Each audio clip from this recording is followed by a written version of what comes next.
Welcome to the world of science fiction, where extraordinary tales come to life. Enjoy the journey. The diplomatic station Concordia hung in space like a steel flower, its bioluminescent petals rotating slowly against the purple-tinged atmosphere of Carolina below. Alex Salton pressed his palm against the observation deck's viewport, watching the planet's twin moons cast violet shadows across continents he'd never set foot on. The glass hummed with the station's life support systems, a constant reminder that he breathed by alien permission. Salton. The voice cut through his thoughts like a plasma cutter through hull plating. Alex turned to face Administrator Horn, a Carolani whose skin shifted from pale lavender to deeper purple around the edges, a sure sign of agitation. Most humans couldn't read the color patterns, but Alex had spent 3 years learning to survive by paying attention to details others missed. Administrator. Alex kept his voice level, professional. Humans who showed too much personality in galactic politics tended to disappear into memory wipe facilities. New assignment. Horn thrust a crystalline data pad at him. Bio-contract ceremony. High priority. Alex accepted the pad, feeling its warm surface pulse against his fingers. The Carolani encoded their data in living crystal. Everything on this station was alive in some way, breathing and growing and dying according to rhythms he barely understood. The file opened under his touch, and Alex's stomach dropped. Princess Inari al-Shar, third in line to the genetic throne. 47 previous bio-contract ceremonies, all incomplete for various political reasons. His job: ensure technical compatibility and proper biometric recording during the ritual. Sir, I'm not qualified for royal protocols. You're qualified to run compatibility scans and keep your mouth shut. Horn's skin darkened to deep purple around his temples. The princess specifically requested a human consultant, something about neutral genetic influence on the readings. Alex studied the file more carefully. Princess Inari al-Shar. No personal details beyond the clinical data: height, weight, genetic markers, fertility cycles. The Carolani treated their royalty like breeding stock, but that wasn't his problem. His job was to be invisible, useful, and forgettable. When? Now. Horn gestured toward the corridor. Preparation Chamber 7. Don't screw this up, Salton. Humans who fail royal assignments tend to find themselves reassigned to mining colonies. The threat carried weight. Alex had seen what happened to humans who overstepped their bounds in galactic society. The lucky ones got deported. The unlucky ones got their personalities scraped clean and spent the rest of their lives as empty-eyed maintenance workers. He followed the bioluminescent guide strips through Concordia's living corridors, past chambers where other species conducted their own bizarre diplomatic rituals. A group of crystalline Vorthok were apparently negotiating trade agreements through harmonic vibrations that made his teeth ache. 2 insectoid Jek clicked and chittered over what looked like a mating display but was probably a mineral rights discussion. Humans, Alex reflected, were remarkably boring by comparison, which was exactly why they were useful. Preparation Chamber 7 pulsed with soft blue light. Alex ran his hand over the bioscanner beside the entrance, and the living door dilated to admit him. Inside, banks of monitoring equipment lined the walls: heartbeat sensors, hormonal analyzers, genetic compatibility matrices. All of it grown rather than built, crystalline surfaces that pulsed with their own inner light. He was checking the calibration on a particularly complex biofeedback array when she entered. Princess Inari al-Shar moved like smoke given form, her bare feet silent on the chamber's organic floor. Her skin was the color of Earth's twilight sky, pale lavender that seemed to shimmer with its own inner light. She wore the traditional ceremonial garments, a sheer wrap that left little to imagination and jewelry that appeared to be living vines twisted with precious metals. What struck Alex wasn't her obvious beauty. He'd seen beautiful aliens before. What stopped him cold was her eyes. They held the kind of emptiness he'd seen in soldiers after too many battles, the hollow look of someone who'd learned to turn off their humanity to survive. "You're the human." Her voice carried the melodic undertones of her species, but without warmth. "Alex Salton, technical consultant." He kept his response brief, professional. "I'm here to monitor the compatibility readings during your ceremony." She moved to the preparation alcove, beginning to remove her jewelry with practiced efficiency. 48th time. You'd think they'd trust the process by now. Different species, different variables. Alex busied himself with the equipment, trying not to stare as she prepared for the ritual. The Kairlani had no human concepts of modesty, but Alex had been raised in small-town Ohio where you looked away when someone was changing clothes. "You can watch." Her tone held neither invitation nor warmth. "It's your job, isn't it? To observe and record?" "The equipment does most of the recording. I just make sure it's calibrated properly." She paused in removing a bracelet that seemed to be made of living metal. "Most species find our rituals stimulating. The bioresonance effects can be quite intense for non-Kairlani. I'm here in a professional capacity." For the first time, something that might have been amusement flickered in her eyes. How refreshingly human. The ceremony partner arrived 20 minutes later, a Kairlani male named Zorik, whose skin patterns marked him as high-ranking military. He exchanged formal greetings with Inari in their musical language, their conversation as emotionally sterile as a technical manual.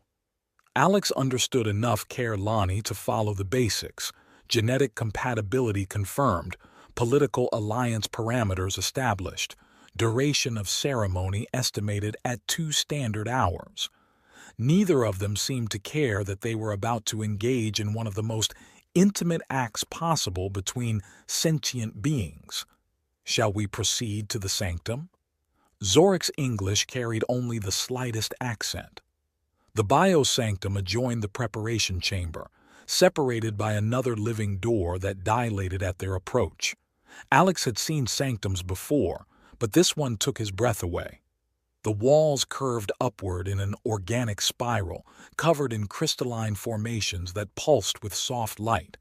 The floor felt warm and slightly yielding under his feet, not quite flesh, but definitely alive. At the center of the chamber stood the ceremonial platform, surrounded by monitoring pylons that would record every aspect of the ritual. Alex moved to the control station, running final checks on the biofeedback systems. "Alex." Inari's voice carried a note he hadn't heard before, uncertainty, maybe even nervousness. He looked up from his instruments. She stood beside the platform, the ceremonial wraps pooled at her feet. Her skin had shifted to a deeper purple, the color change moving in slow waves across her body. It was beautiful, and alien, and completely outside his experience. But her hands were shaking. "Are you cold?" The question slipped out before he could stop it. The silence stretched between them. Zorik frowned, his own skin darkening with what Alex recognized as confusion or displeasure. In Kairlani culture, acknowledging physical discomfort during ceremony was apparently taboo. Inari stared at Alex as if he'd spoken in an alien language. "I don't understand the question." "Your hands. They're trembling." She looked down at her hands as if seeing them for the first time. The trembling stopped as she watched, but Alex had seen what he'd seen. "The ceremony should begin," Zorik interjected, his tone sharp with impatience. "The biorhythms are properly aligned." Alex nodded and activated the recording systems. The crystals around the chamber brightened, beginning to pulse in rhythm with the participants' heartbeats. He'd monitored dozens of these ceremonies, but he'd never seen the bioresonance effect quite like this. The crystals weren't just responding to Zorik's steady, controlled heartbeat. They were syncing with something else, something irregular and rapid that had to be coming from Inari. She stepped onto the platform with Zorik, and Alex watched his instruments register the beginning of the ritual dance. It was part meditation, part foreplay, part genetic compatibility test. The participants moved in patterns that activated different bioresonance frequencies, their body's chemistry literally communing with the living chamber around them. But something was wrong. Alex had seen fear before, in the mirror every morning when he woke up on an alien station, surrounded by species that could crush humanity without thinking twice about it. He'd learned to read the subtle signs in himself and others. Princess Inari al-Shar was terrified. Not of the ritual itself. She moved through the steps with practiced precision, her body responding to Zoric's touch with trained efficiency. But Alex caught the micro-expressions, the tiny hesitations, the way her breathing hitched when Zoric's hands found particularly intimate contact points. She was going through the motions while something inside her screamed. The bioresonance intensified as the ritual progressed toward its climax. Alex watched his instruments register rising hormone levels, increased blood flow, the complex neurochemical cascade that marked successful biocompatibility. The crystals pulsed brighter, their light painting shifting patterns across the participant's skin.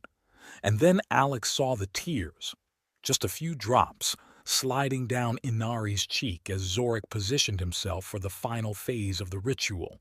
Her face remained composed, professionally distant, but the tears betrayed her. Alex's hand moved to the abort control before he'd consciously decided to act. Wait. Both participants froze. Zoric's skin flushed deep purple with outrage. The readings are... Alex scrambled for a technical excuse. There's an anomaly in the bioresonance pattern. We need to pause for recalibration. It was complete bullshit, and everyone in the chamber knew it. Continue the ceremony, Zoric demanded. Minor fluctuations are normal. But Inari had rolled away from him, sitting up on the platform with her arms wrapped around her knees. The tears were flowing freely now, and her skin had shifted to colors Alex had never seen before. Pale silver shot through with threads of gold. Princess, Zoric's voice carried warning, the ceremony must be completed. No. The word escaped her lips as barely a whisper. Alex found himself moving before conscious thought kicked in. He grabbed a ceremonial robe from its resting place and approached the platform, holding it out to Inari without looking directly at her. You don't have to continue, he said quietly. She stared at him as if he'd materialized from empty space. What did you say? You don't have to continue, not if you don't want to. This is intolerable. Zoric's skin had gone almost black with rage. Human, you will return to your station immediately. The ceremony will proceed according to protocol. Alex ignored him, keeping his focus on Inari. She took the robe with hands that shook worse than before, wrapping it around herself like armor. You don't understand, she whispered. This isn't, I can't just stop. Why not? Such a simple question. Two words that shattered something in her expression, broke through decades of conditioning and political programming. She looked at him with the kind of desperate hope that made Alex's chest tight. Because no one has ever asked me that before. The biosanctum's crystals were pulsing erratically now, responding to the emotional chaos in the chamber. Zoric stood on the platform, his body rigid with fury and arousal and complete bewilderment. This violation will be reported to the Genetic Council, he snarled. Both of you will face consequences. Alex helped Inari to her feet, trying not to think about what those consequences might be. In galactic politics, humans who interfered with other species' religious ceremonies tended to disappear quietly. But he couldn't unsee those tears. Are you okay? He asked her, his voice softer now, stripped of protocol. She laughed, a broken, breathless sound that hit him like a punch. Okay? I haven't been okay since I was 12 and they told me my body belonged to the throne, not to me. Zoric stormed from the chamber, no doubt already filing his report. Alex knew he had maybe 20 minutes before station security arrived. He should have been planning his escape, calculating damage control. Instead, he stayed. He sat beside her on the edge of the ceremonial platform, where the fading glow of the bioresonance still pulsed like the last heartbeat of something sacred. Inari turned to him. Her eyes, still glistening with tears, searched his, and something unspoken passed between them. Not duty, not politics, just two souls stranded in the machinery of something much larger than themselves. "Thank you," she whispered. "For what?"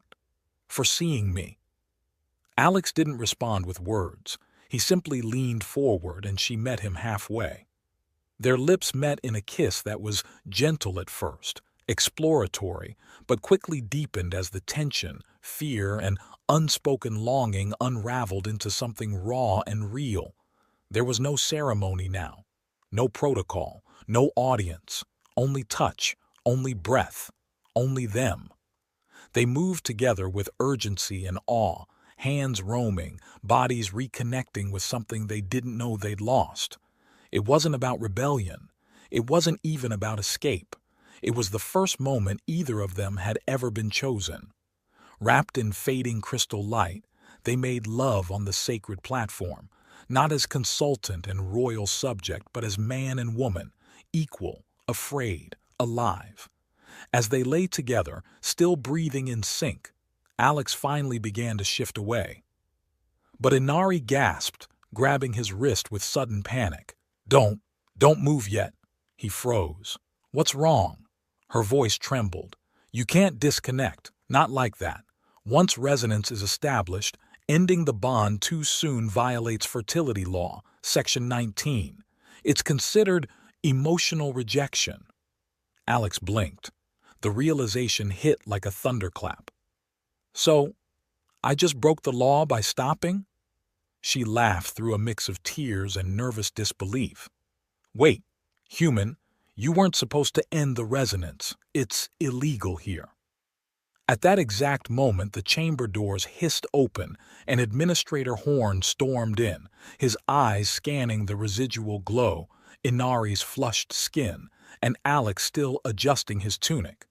"Sultan," Horn growled, "not only have you desecrated a sacred rite, but you've also violated Section 19 of the Kaerlani Fertility Code. You terminated a live resonance prematurely." "I didn't even realize that was a violation," Alex muttered. "Ignorance of alien law is not an excuse." Horn raised his wrist panel. "You'll be charged with spiritual breach, psychological disruption, and unauthorized resonance termination." Inari rose abruptly, her skin glowing gold. "He completed the ceremony. I accepted the bond. He is now protected under Clause 7 of the Ancestral Pairing Doctrine." Horn hesitated, stunned. "That hasn't been enacted in over 300 years. She smiled faintly.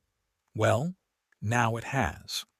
18 minutes later, the security team arrived, led by Administrator Horn, his skin radiating barely contained rage. They found Alex alone in the preparation chamber, calmly packing up his equipment. Inari sat nearby, her expression serene, her body still glowing with warmth, as if something holy had just happened, and for once had not been taken from her. "Sultan." Horn's voice could have cut steel. "You're under arrest for violation of sacred bioprotocol." Alex nodded calmly. "I understand. Do you? Do you understand that you've just committed genetic blasphemy against a member of the royal family? Do you understand that incomplete ceremony makes any resulting offspring legally non-existent?" The words hit Alex like a plasma bolt to the chest. Resulting offspring. In all his focus on Inari's emotional state, he'd completely forgotten the biological realities of Kaerlani reproduction. Their species was highly fertile. Even brief, intimate contact could result in conception. He looked at Inari, who had gone very still in her meditation pose. "The test will be administered in 72 hours, Horn continued. If she's pregnant, you'll both face genetic tribunal. The child will be classified as unauthorized, and neither of you will have any legal relationship to it. And if she's not pregnant, you'll be deported and memory wiped for interfering with royal ceremony. She'll face discipline from the Genetic Council. Horn's smile was sharp enough to cut glass. Either way, your little moment of human sentiment just destroyed 2 lives. They led Alex away in bio-restraints that pulsed with their own inner light, leaving Inari alone in the chamber with the slowly dimming crystals. He didn't see her again for 3 days. When the pregnancy test came back positive, Alex was in a holding cell deep in Concordia's security section. They delivered the news via hologram, a sterile medical report that reduced the most complex event in any sentient being's life to a few clinical paragraphs. Pregnant. Genetic compatibility confirmed. Fetal development proceeding normally despite incomplete ceremony. Alex stared at the hologram until it flickered and died, leaving him alone with the weight of what he'd done. He'd wanted to save Inari from a moment of pain, and instead he'd condemned all 3 of them, her, himself, and their unborn child, to something far worse. The tribunal convened 6 hours later in Concordia's main assembly chamber. Alex sat in a bio-restraint chair that monitored his vital signs and prevented sudden movements. Across the chamber, Inari occupied a similar chair, but she looked small and fragile in the vast space. The Genetic Council consisted of 5 ancient Kaerlani, whose skin had faded to pale silver with age. They spoke in their own language first, then switched to standard for Alex's benefit. The human Alex Salton stands accused of violating sacred bioprotocol during a royal ceremony, the central figure intoned. Princess Inari al-Shar stands accused of complicity in said violation. Both defendants are aware that unauthorized genetic combination carries severe penalties under interstellar law. I understand the charges, Alex replied. Princess Inari al-Shar, do you understand the charges against you? For a long moment she didn't respond. Then she raised her head and looked directly at the council. I understand that you consider my unborn child to be genetically illegal because her father showed me kindness. Her voice carried clearly across the chamber. I understand that you would strip us both of all rights to our daughter because he asked if I was willing to continue a ceremony that has traumatized me for 15 years. The council member's skin shifted through various shades of purple and silver, colors Alex couldn't read but which clearly indicated strong emotional responses. You admit complicity in the violation. I admit that for the first time in my adult life someone treated me like a person instead of a breeding vessel. Inari's restraint chair pulsed as her vital signs spiked. I admit that Alex Salton is the father of my child, and I claim him under the ancient rights of maternal choice. The chamber erupted in chaos. The ancient rights hadn't been invoked in over 2 centuries, a legal precedent that allowed Kaerlani mothers to claim any male as the father of their children, regardless of species or political considerations. Alex stared at Inari in shock. By invoking the ancient rights, she was essentially declaring war on her own government's genetic policies. It would protect their child's legal status, but it would make both of them permanent enemies of the state. Princess Inari al-Shar, the lead council member's voice cut through the noise. You understand that invoking ancient rights means renouncing all claims to royal protection and status. I understand that you've given me no choice. And you, human, accept this claim. Alex looked at Inari, really looked at her for the first time since they'd been arrested. Her skin showed colors he was beginning to understand: silver for determination, gold for hope, and threads of deep purple that meant she was absolutely terrified. She was sacrificing everything for their child. The least he could do was stand with her. I accept, he said quietly. The council conferred in rapid Kaerlani, their skin patterns shifting like aurora in fast forward. Finally, the lead member turned back to face them. By invoking ancient rites, Princess Inari al-Shar has created a legal paradox. The child is simultaneously authorized under maternal claim and unauthorized under bioprotocol violation. This matter requires review by the Galactic Genetic Authority. How long? Alex asked. Minimum 6 months, during which time both defendants will remain in custody. Alex felt something cold settle in his stomach. 6 months in alien custody while Inari carried their child alone. 6 months for political pressure to build, for convenient accidents to happen, for 2 inconvenient people to disappear quietly. As they led him back to his cell, Alex caught Inari's eye across the chamber. She mouthed 2 words. Thank you.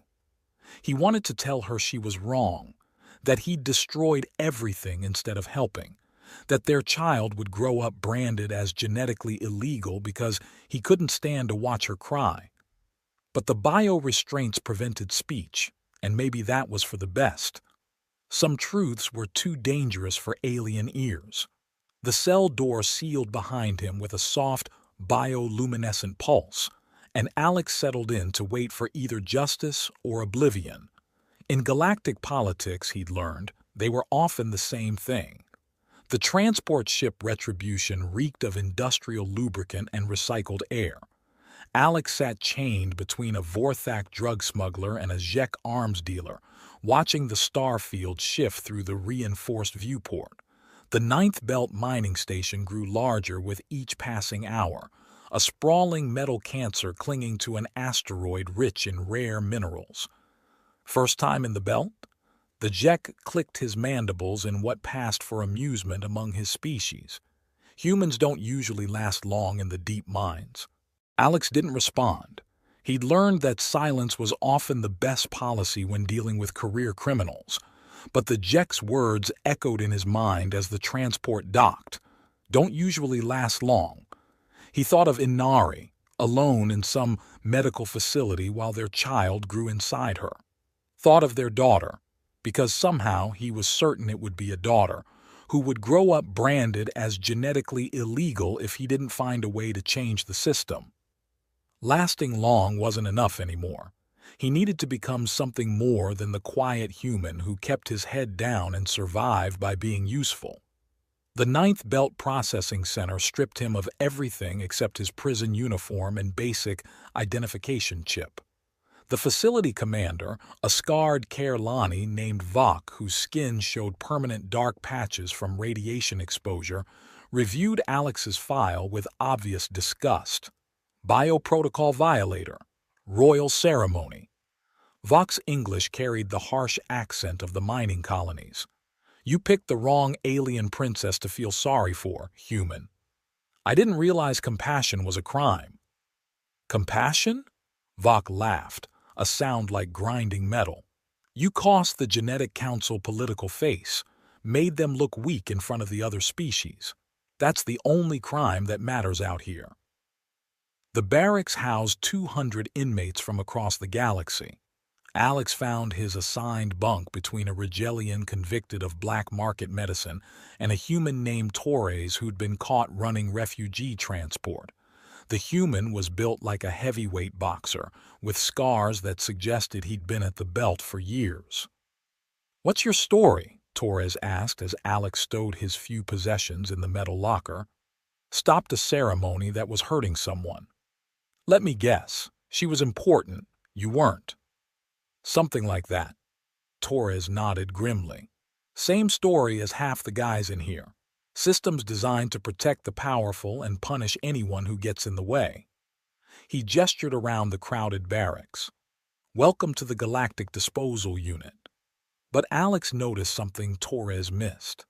In the conversations around them, he heard fragments of similar stories. A Centaurian who'd challenged custody laws when his ex-wife moved their children to another star system.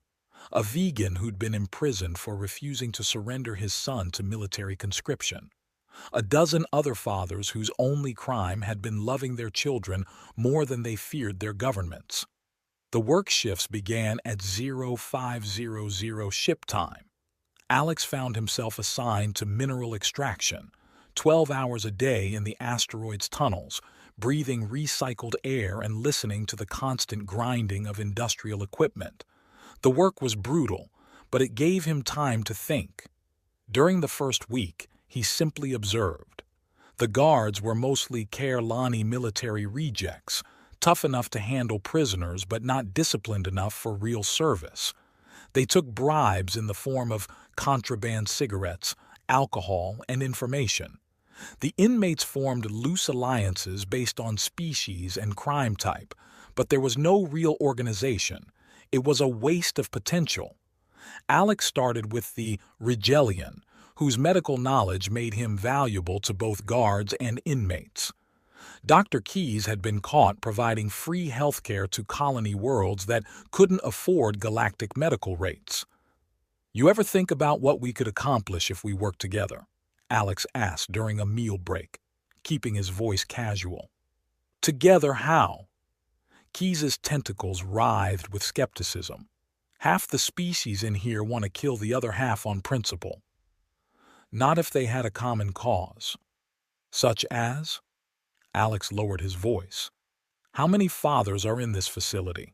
Real fathers, not just biological donors. Men who lost their children to legal systems that don't recognize paternal rights." Keyes considered this. "Perhaps 30 or 40, maybe more among the humans. That's 30 or 40 men with nothing left to lose and everything to fight for." The idea grew slowly, carefully.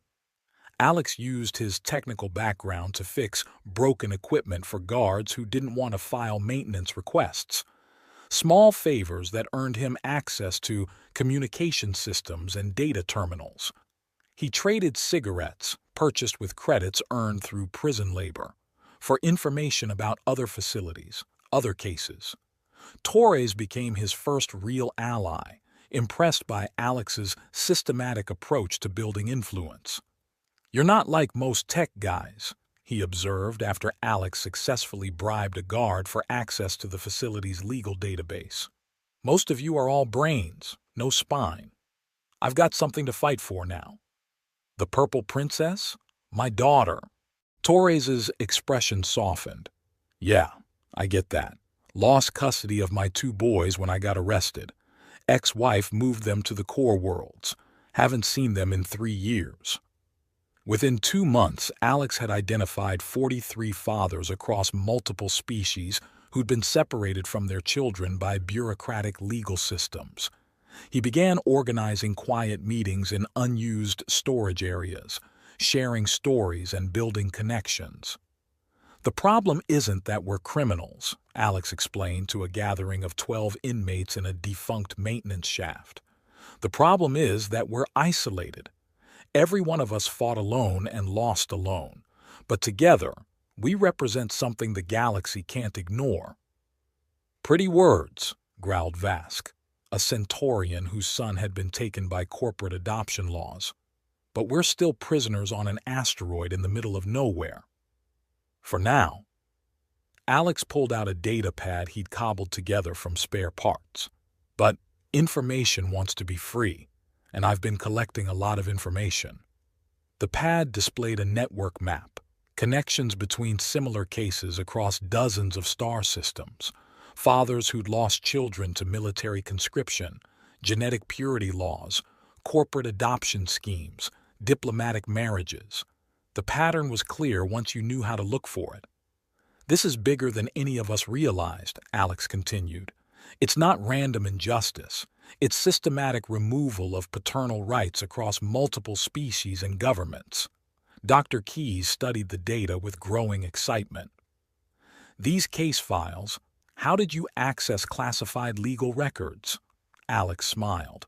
"Guards get careless when you fix their personal comm systems. Amazing what people leave in their data caches." The network grew. Alex established communication protocols using smuggled equipment and bribed guards. Messages began flowing between the belt and other facilities, other worlds.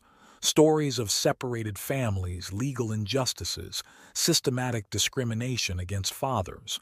But it was the message from Inari that changed everything. The communication came through a chain of sympathizers that Alex had spent months cultivating. A medical technician on Care Lana, bribed with rare medications that Dr. Keyes synthesized from mining waste.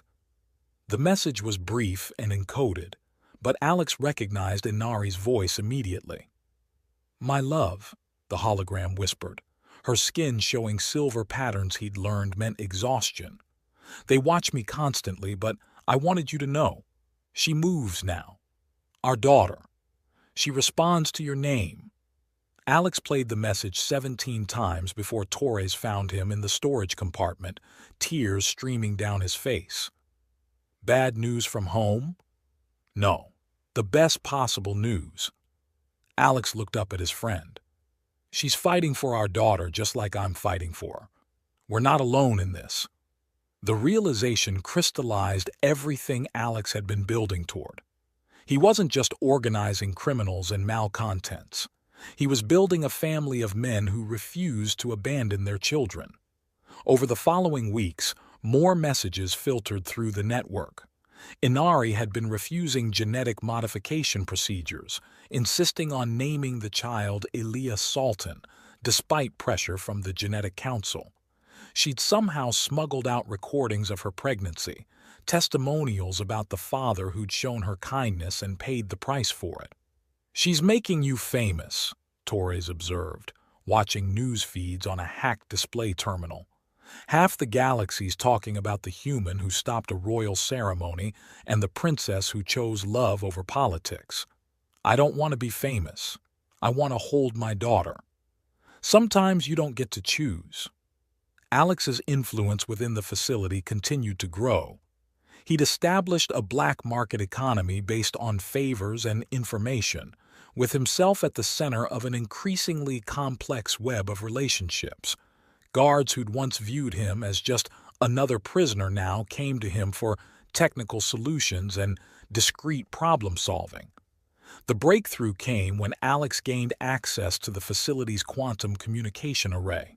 Using skills learned from years of diplomatic technical work, he managed to establish direct contact with sympathetic networks across multiple systems. The first broadcast of the Biological Liberation Front went out on a Tuesday that Alex would remember for the rest of his life.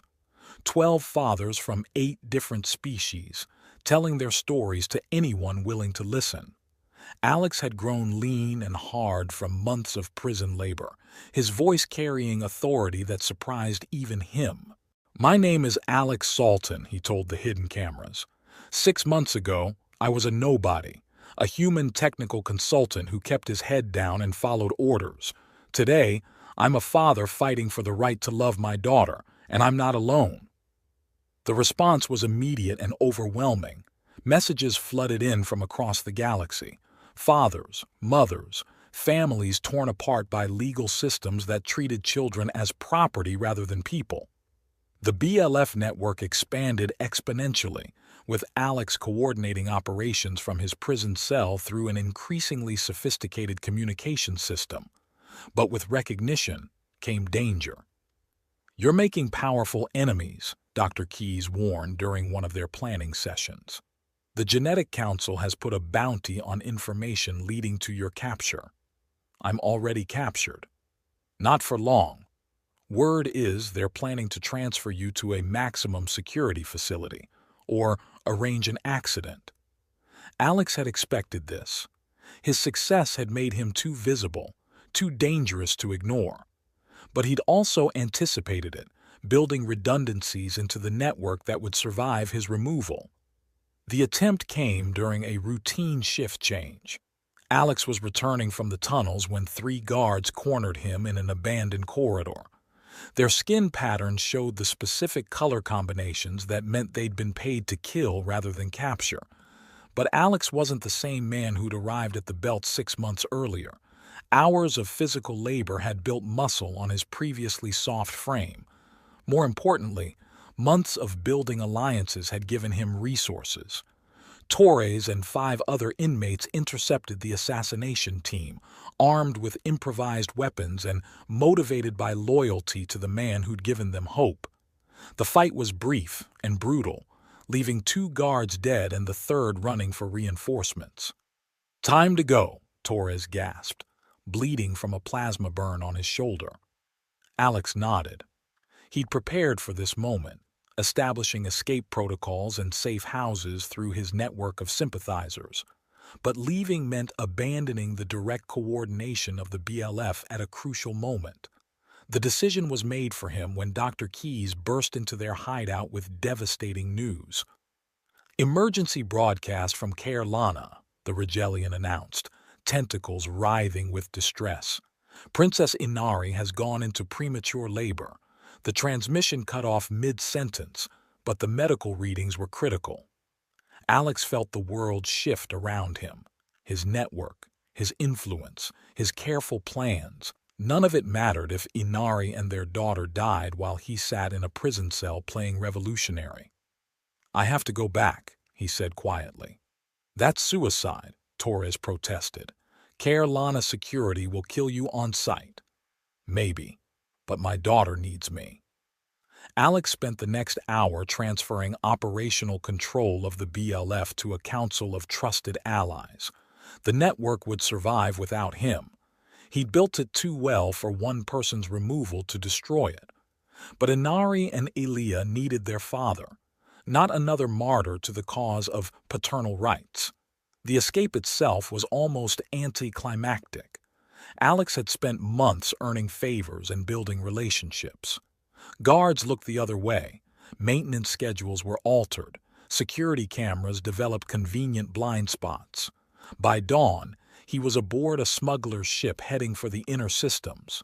But even as he traveled toward almost certain death, Alex felt something he hadn't experienced since childhood: absolute certainty about his purpose. He wasn't the quiet technical consultant anymore, hoping to survive by being useful and invisible. He was a father going to save his family, and he would burn down the galaxy before he let anyone stop him. The last message from his network reached him as the smuggler's ship approached Caer Lana space. Dr. Keyes' voice, distorted by encryption but unmistakably proud. "Alex, the BLF now has over 10,000 members across 43 systems. You did this. You turned a bunch of broken men into something that matters. Now go save your daughter." Alex deleted the message and prepared for what he knew would be his final mission. Win or lose, the quiet human who'd arrived at the 9th belt was gone forever. In his place stood someone ready to fight gods and governments for the chance to hold his child. The maintenance tunnels beneath Caer Lana's capital city hadn't been designed for human anatomy. Alex crawled through conduits barely wide enough for his shoulders, following blueprints he'd memorized during months of preparation. His body, lean and hardened from prison labor, moved with efficiency that would have been impossible 8 months ago. The BLF network had delivered everything he'd requested: building schematics, security rotations, medical facility layouts.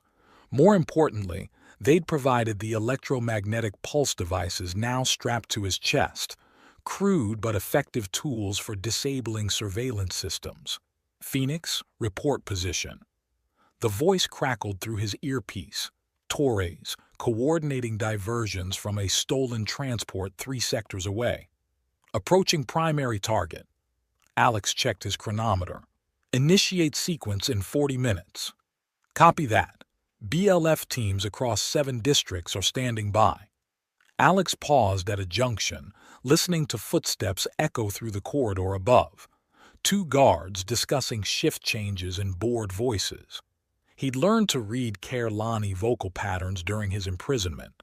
These weren't security sweeps, just routine patrol.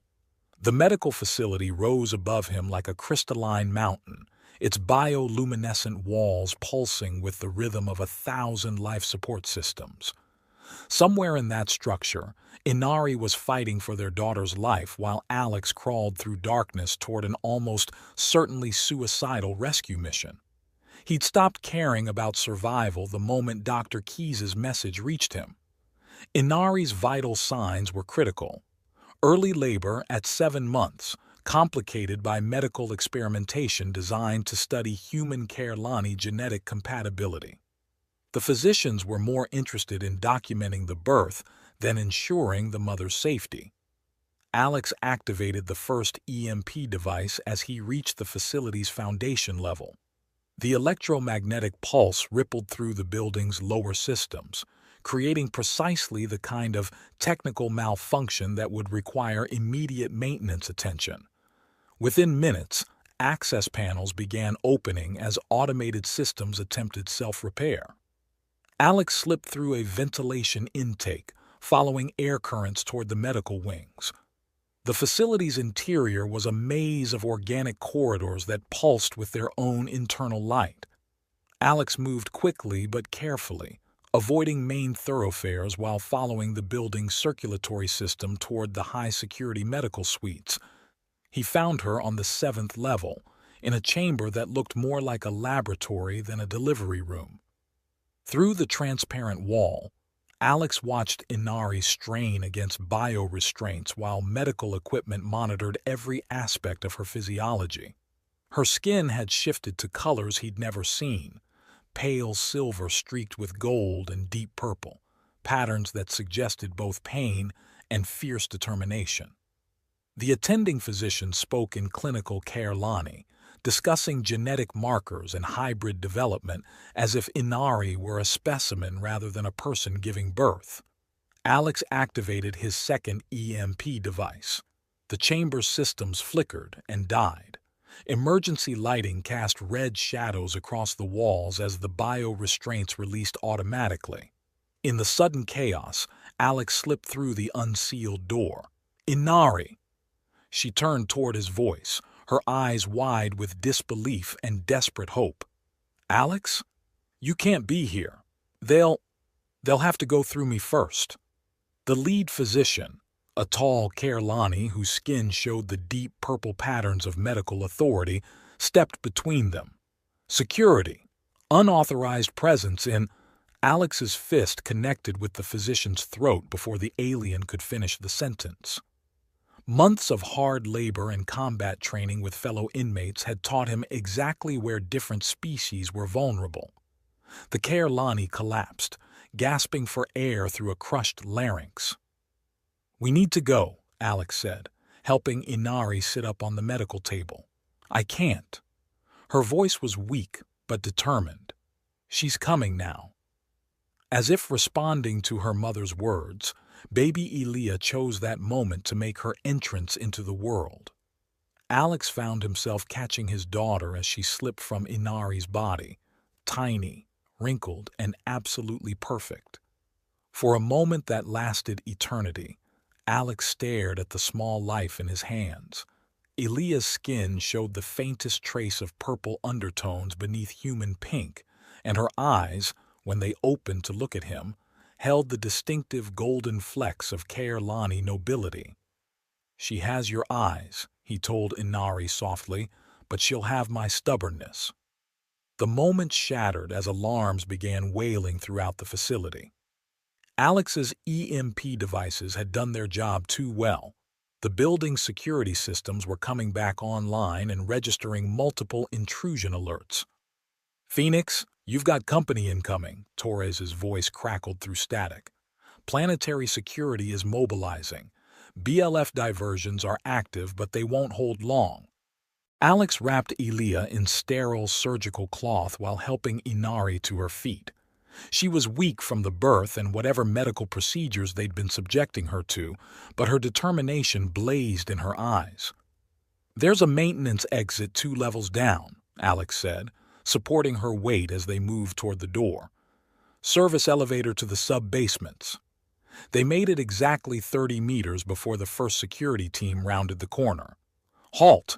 Genetic criminals, you are under arrest for—" Alex's plasma pistol, stolen from a guard during his escape from the belt, cut off the authorization. He'd become a very different man from the quiet technical consultant who'd once apologized for existing. Prison had taught him that sometimes violence was the only language oppressive systems understood. "Move," he told Inari, providing covering fire as they retreated toward an emergency stairwell. The chase through Carolina's undercity became a running battle. Alex carried Elia while supporting Inari, navigating maintenance tunnels and service corridors as security forces closed in from multiple directions. The BLF diversions helped. Explosions and false alarms across the city drew resources away from their pursuit, but not enough. Combat drones caught up with them in a transit tunnel 3 kilometers from the medical facility. Alex found himself pinned behind an overturned maintenance cart, return fire sparking off armored hull plating as the drones advanced. "Papa," Inari whispered, using the Kerlani word for father. "Take her and go." "Not happening. You can't fight them all."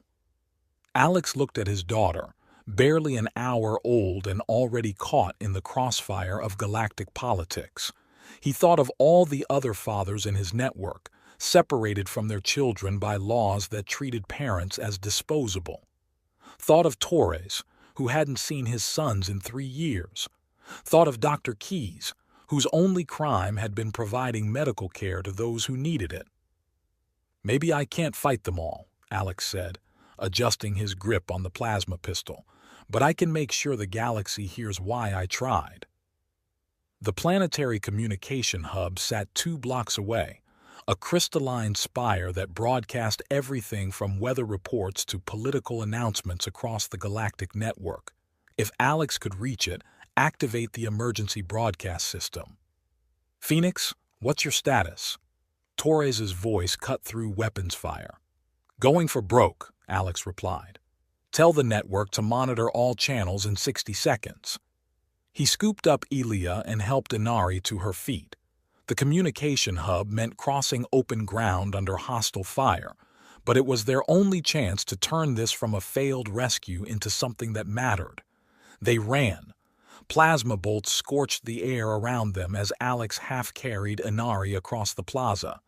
Elia cried, the first sound she'd made since birth, and Alex felt something primal and fierce surge through his chest. His daughter's voice, demanding attention from a universe that had tried to silence her before she was born. The communication hub's entrance stood open. Emergency protocols had unlocked all public facilities during the security alert.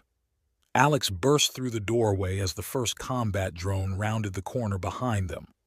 The control room was empty, except for automated broadcasting equipment.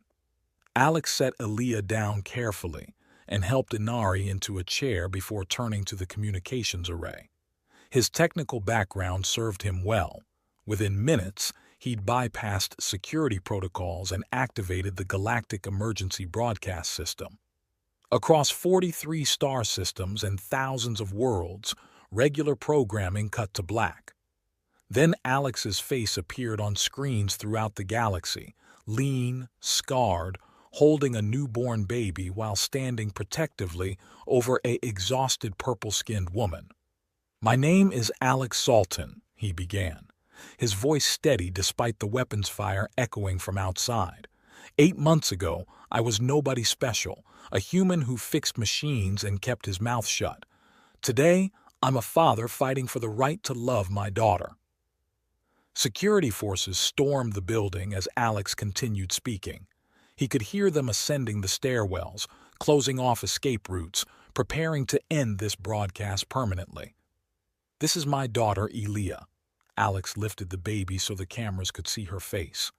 "She's 1 hour old, and according to Kerlani law, she doesn't exist. Her mother and I have no legal rights to her because I showed compassion during a ceremony that was hurting the woman I love." The first security team breached the control room door. Alex stepped in front of Inari and Elia, still speaking to the cameras. "I'm not a warrior or a politician. I don't have armies or fleets or political influence. I'm just a father who wants to hold his child. And if that's a crime, then your laws are wrong." Plasma fire erupted from multiple directions. Alex threw himself over his family as energy bolts scorched the air around them. Pain flared across his back and legs as shots found their targets, but he kept his body between the weapons and his daughter. "Don't let them silence us," he gasped into the microphone. "Don't let them convince you that love is illegal." The final shot took him in the spine, sending him crashing to the floor beside Inari. But the cameras kept rolling, broadcasting the image of a father protecting his family to billions of viewers across the galaxy. Alex couldn't feel his legs anymore, but he could still move his arms. He reached for Elia, gathering her against his chest while Inari took his hand. "Papa strong," Inari whispered in broken English, tears streaming down her face. "Papa stubborn," Alex corrected, managing a smile despite the pain. The response was immediate and overwhelming. Across the galaxy, protests erupted on dozens of worlds. Human colonies, Rigelian medical stations, Centaurian trade hubs. Everywhere species that had never cooperated before found common ground in the simple principle that parents should have rights to their children. The BLF network Alex had built from his prison cell coordinated demonstrations across 43 systems. Torres led a march on the Terran embassy. Dr. Keyes organized medical strikes that shut down 3 sector hospitals. Thousands of fathers who'd lost children to bureaucratic legal systems finally had a symbol that represented their struggle. Economic pressure followed political protest. Trade routes shut down as transport unions refused to carry cargo for governments that separated families. Banking systems froze assets as financial institutions faced massive withdrawals from outraged citizens. The Genetic Council found itself facing revolution from both within and without. Kairlani citizens demonstrated in the capital streets, demanding reform of biocontract laws. Other species threatened to sever diplomatic relations unless interspecies family rights were recognized. Within 72 hours, emergency sessions convened in the Galactic Senate. Within a week, the Universal Family Rights Accord was drafted and signed by representatives from 87 worlds. Alex watched the signing ceremony from his hospital bed, paralyzed from the waist down but holding his daughter while Inari slept beside him. They'd survived, all 3 of them. More importantly, they'd won. Mr. Salton, the nurse, a young Kairlani whose skin showed respectful silver patterns, checked his vital signs. "You have visitors." Torres entered first, grinning broadly and carrying a bottle of something that was definitely contraband in a medical facility. Behind him came Dr. Keyes, whose tentacles writhed with obvious satisfaction. "Heard you started a revolution," Torres said, settling into a chair. "Not bad for a tech guy." "Heard Administrator Horn got reassigned to the 9th Belt," Alex replied. "Minimum 20-year term for corruption and abuse of authority." "Poetic justice," Dr. Keyes observed. "Though I suspect he'll find the conditions somewhat harsher than when you were there." Through the hospital window, Alex could see protesters still gathering in the plaza. Peaceful demonstrations of support for the new family rights legislation. His daughter gurgled contentedly in his arms, unaware that she'd become a symbol of change across the galaxy. "What happens now?" Alex asked. "Now we make sure this victory means something," Torres replied. "The BLF isn't going anywhere. Too many fathers still need help. Too many families still separated by stupid laws." Alex nodded. He'd built something larger than himself, something that would survive and grow long after his part in it was forgotten. But right now, all that mattered was the small life in his arms and the woman sleeping beside him. He'd started this journey as a quiet man hoping to survive by being useful and invisible. He was ending it as a father who'd changed the galaxy by refusing to abandon his family. It seemed like a fair trade. 5 years later. The morning sun cast long shadows across the flowering plains of Kairlana as Alex made his way through their garden, each step deliberate but determined. The neural interface grafted to his spine hummed softly, translating conscious thought into mechanical movement. His legs didn't work the way they once had, but they worked enough. He could stand, he could walk, and most importantly, he could chase after his daughter when she decided the vegetable patch needed redecorating. "Papa, look!" Elia's voice carried across the garden in a mixture of English and Kaerlani, her words shifting between languages with the fluid ease of a child who'd never known linguistic barriers. She held up a crystalline flower that pulsed with soft blue light, its bioluminescent petals responding to her touch. At 5 years old, Elia Salton was already showing signs of the unique heritage that had once made her legally non-existent. Her skin carried the faintest purple undertones beneath human pink, shifting to deeper hues when she was excited or angry. Her eyes held golden flecks that caught the light like scattered stars, and her laughter had the musical quality of her mother's people. But it was her stubborn streak, purely human in origin, that made Alex smile as she insisted on climbing the tallest spiral tree in their yard despite his repeated warnings about broken branches. "Careful, little star," Inari called from the garden bench where she sat, reading reports from the Universal Family Rights Commission. 5 years had transformed her from a hollow-eyed princess into something Alex had never imagined, a woman at peace. Her skin showed the silver-gold patterns of deep contentment, colors that had been absent from her palette for most of her adult life. "She has your sense of adventure," Alex observed, settling beside his wife as Elia scrambled higher into the crystalline branches, "and your complete disregard for reasonable safety precautions." Inari's smile took any sting from the words. The school called again. Apparently, she's been teaching the other children to speak Terran Standard during Kaerlani language lessons. "Cultural exchange," Alex said solemnly. "Very important for diplomatic relations." Around them, the settlement that had grown around their home bustled with afternoon activity. Human and Kaerlani families worked side by side in communal gardens, their children playing games that mixed traditions from both species.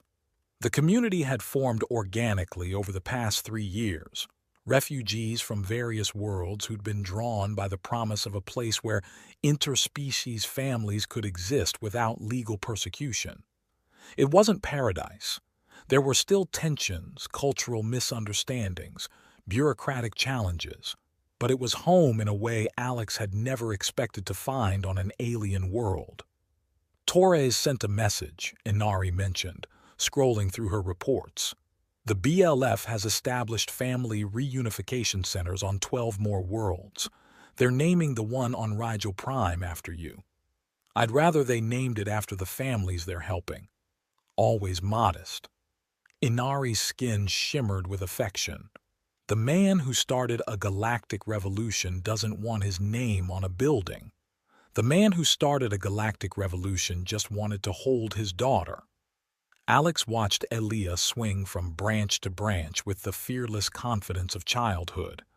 Everything else was just necessary.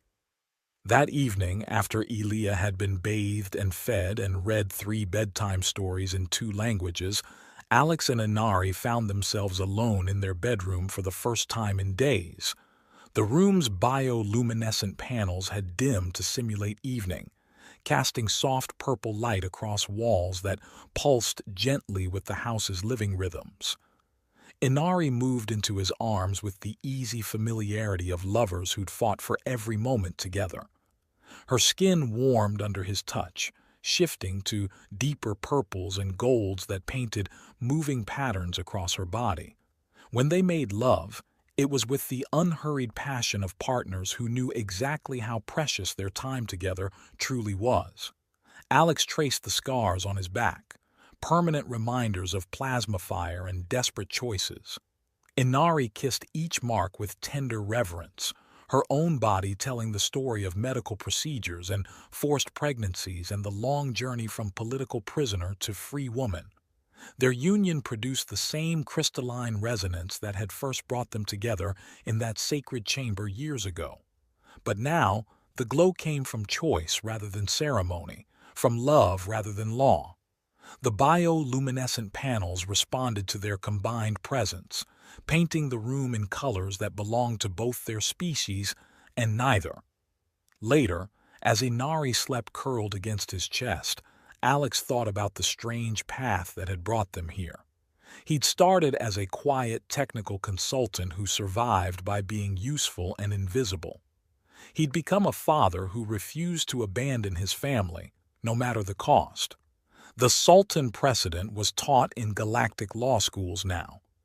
The Universal Family Rights Accord bore his name in 17 languages. Children across 43 star systems grew up in families that existed because one ordinary human had decided some things were worth fighting for.